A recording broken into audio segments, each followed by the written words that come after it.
Si vous êtes stressé du matin au soir, comment est-ce que vous voulez avoir de l'énergie pour aimer les autres et penser aux autres plutôt qu'à vous?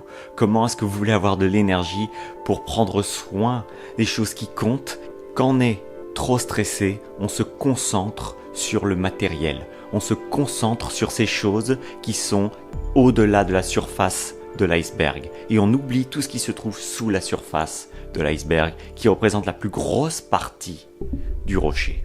Vous savez, quand on est stressé, on pense différemment. On voit le monde, enfin vous le savez bien, j'ai même pas besoin de le dire, mais on voit le monde différemment. On voit le monde avec des œillères de quelqu'un qui doit rapidement effectuer quelque chose, qui doit rapidement, vite manger, qui doit rapidement, vite terminer une tâche, qui doit vite aller au lit pour le lendemain matin, vite aller dans la douche et puis vite manger un croissant et puis vite aller dans les transports en commun, etc., etc., etc. Est-ce que c'est le monde qui devient fou ou est-ce que au final le problème que rencontrent tant de gens qui ont des problèmes de gestion de stress, c'est pas simplement qu'à un moment, on ne se rend même plus compte qu'on est constamment en mode attaque, défense, singe qui est poursuivi par un tigre dans la savane et on prend même plus le temps de se poser pour regarder autour de soi et se dire mais en fait, il n'y a aucun tigre, il n'y a aucun lion qui est en train de me chasser actuellement. Mais on est tellement habitué à cet état de stress qu'on ne remarque même pas qu'il n'y a pas de lion et qu'il n'y a pas de tigre autour de nous. C'est intéressant. Vous savez, je suis en train de lire un livre sur les émotions. Comment elles se créent, d'où elles viennent, comment elles sont gérées par le corps. Tant qu'on est stressé dans notre corps, ça ne va pas être possible pour le corps de se régénérer, pour le corps d'être équilibré, pour l'homme qui est stressé, ça va être difficile pour cette personne d'avoir des comportements positifs, comme le fait de donner, comme le fait de contribuer, comme le fait de trouver des solutions pour construire un monde meilleur. C'est difficile de devenir cette personne quand le corps est constamment en train de pomper du stress.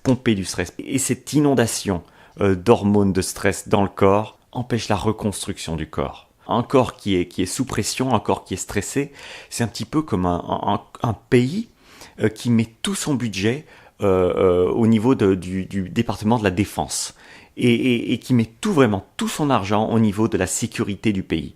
Qu'est-ce que ça fait? Ça veut dire qu'il n'y a plus assez d'argent pour reconstruire des routes. C'est-à-dire qu'il n'y a plus assez d'argent pour financer l'éducation.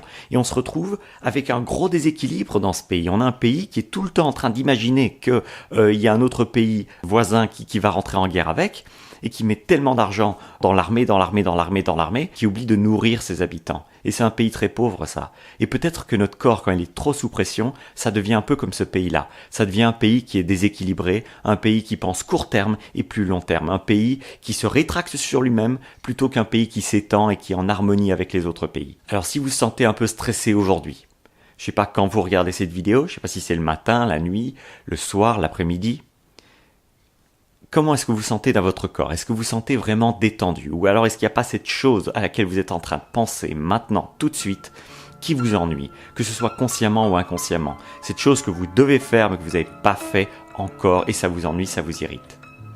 Pourquoi ne pas simplement, maintenant, tout de suite avec moi, prendre une respiration par le nez et expirer par la bouche? Maintenant, vous bloquez. Vous ne reprenez pas une respiration avant quelques secondes. Attendez. Maintenant, vous réinspirez par le nez. Et vous réexpirez par la bouche. Vous bloquez. Quelques secondes. Maintenant, vous réinspirez par le nez. Si vous faites ça pendant 3 minutes, tous les matins, croyez-moi, vous allez vous mettre en connexion avec quelque chose de plus grand que vous. Alors je suis pas dans le spirituel ici, je suis dans l'aspect scientifique qui est du fait que quand on régule sa respiration, on active le système parasympathique du corps qui va aider à relâcher les tensions du corps et à couper le stress, couper l'inondation des hormones de stress dans le corps. Parfois on en oublie qu'il y a personne qui est en train de nous chasser. On est dans la savane, en train de courir partout dans nos vies, où tout va très vite, et peut-être que c'est pas beaucoup plus difficile que ça, de reconstruire une vie qui a du sens. C'est peut-être simplement de s'asseoir s'asseoir tous les matins pendant 3 minutes et de faire l'exercice de respiration qu'on a fait ensemble. C'est tout pour cette vidéo, je vous dis à demain, prenez soin de vous, faites cet exercice de respiration, faites-le pour moi.